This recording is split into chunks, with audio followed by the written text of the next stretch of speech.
Okay, so have you ever really stopped and thought about it? Where does your sense of right and wrong actually come from? We tend to think our values are super personal, but really, they're built by a whole team of invisible architects. So today, we're going to pull back the curtain on how society draws up our moral blueprint, piece by piece, and reveal the hidden forces that are shaping us every single day. So let me ask you this, straight up. Who taught you right from wrong? Think about it. Was it your parents? A teacher?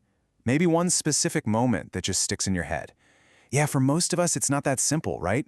It's this whole lifelong thing. And a lot of the time, it's so subtle, we don't even realize it's happening.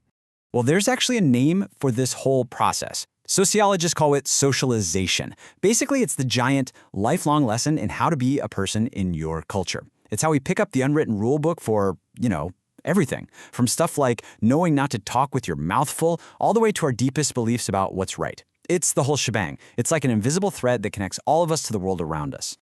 So where does this massive construction project even begin? Well, it all starts at home. Your family. They're the first architects on the job. And you could argue they're the most important ones too.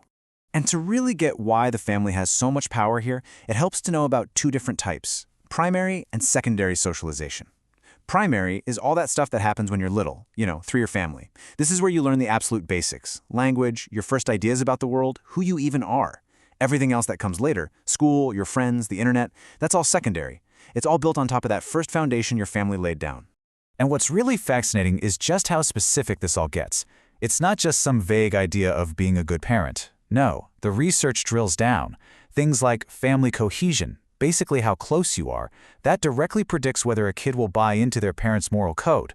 A positive communication style, where you can actually talk things out, that helps a kid develop their own moral compass. And of course, parenting styles make a huge difference. For example, what they call authoritarian parenting, that sweet spot between being warm and having clear rules, that tends to create the most stable, solid values. And we've got some hard data to back that up coming right up.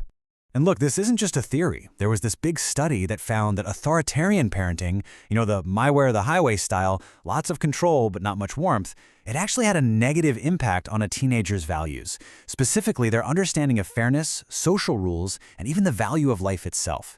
And interestingly, the effect was even stronger for boys. So, this stuff isn't just academic. These choices have real, measurable, long-term consequences. Okay, so as we get older, our world obviously gets bigger. We step outside the front door, and suddenly there's a whole new crew of architects on the scene.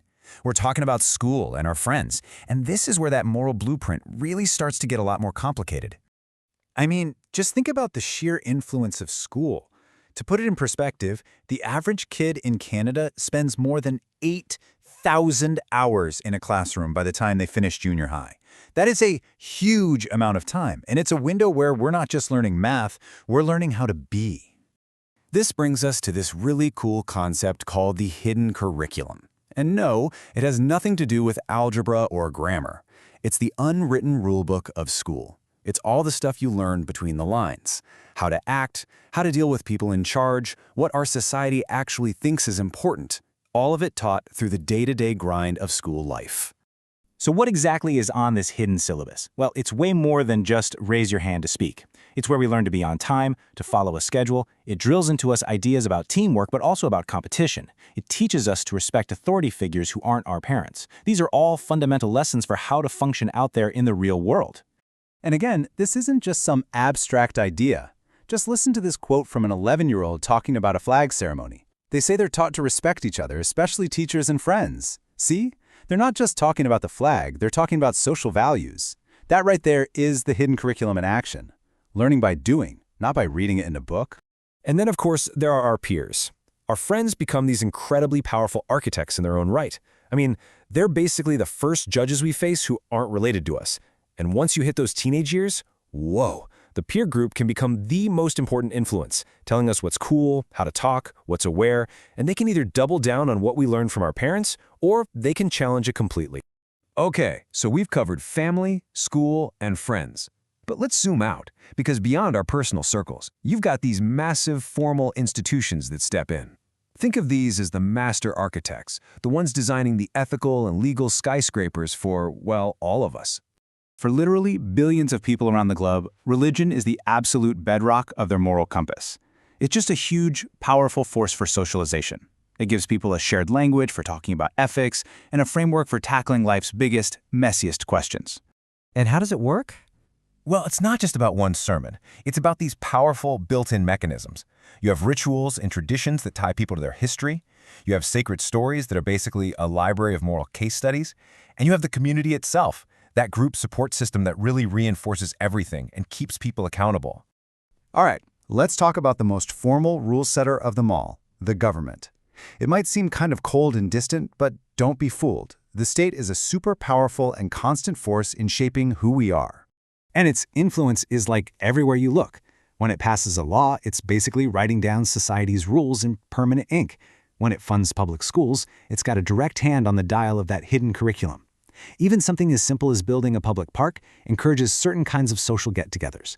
And don't forget national holidays and ceremonies. Those are all designed to reinforce patriotism and a sense of belonging. And finally, we can't ignore the very ground we walk on. Our neighborhood, our local community. Sociologists have a term for this. They call it the context effect. Basically, the vibe of your neighborhood matters. A lot. Is it a place where people look out for each other? Or is it more fragmented and stressful? That environment can either give a huge boost to the good stuff you learn at home and school, or it can work against it. So, let's recap. We've seen all these architects at work, right? From our family living room to the halls of government. All these different layers, all working together, building our sense of right and wrong. Which, of course, brings us to the biggest question of all. Where do you fit into this grand design? I mean, after laying all this out, all these powerful, subtle forces pushing and pulling on us, you have to wonder, right? Are we just products of our environment? Are we nothing more than what our society shapes us to be? Just clay in the hands of all these architects? Well, the answer is a little more complicated than a simple yes or no.